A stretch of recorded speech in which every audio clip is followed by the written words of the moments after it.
friends, how are you? Welcome back to my channel. We'll explain how to use Facebook app step by step. Today we'll explain how to view original posts which you saved on Facebook collection. Let me show you how can we do that.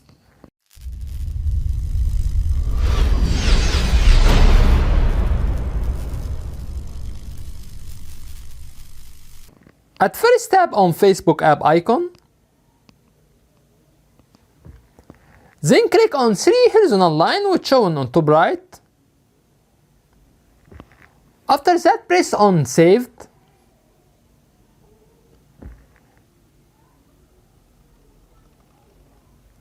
Then click on Posts.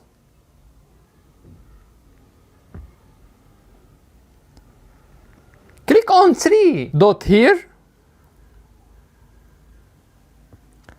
Then press on View Original Posts. Here you can find original posts. Here we reach to the end of the video. In this video we explain how to view original posts which you saved on Facebook collection. That's it. If you find that our content is helpful, you can support us by tap on subscribe. You can also press on bell and tap on all to get notification for all new videos. By the way, if you have any comments, please don't hesitate to write to us and we will do our best to respond to all comments as soon as possible. Thank you for watching and see you in next video. Bye bye.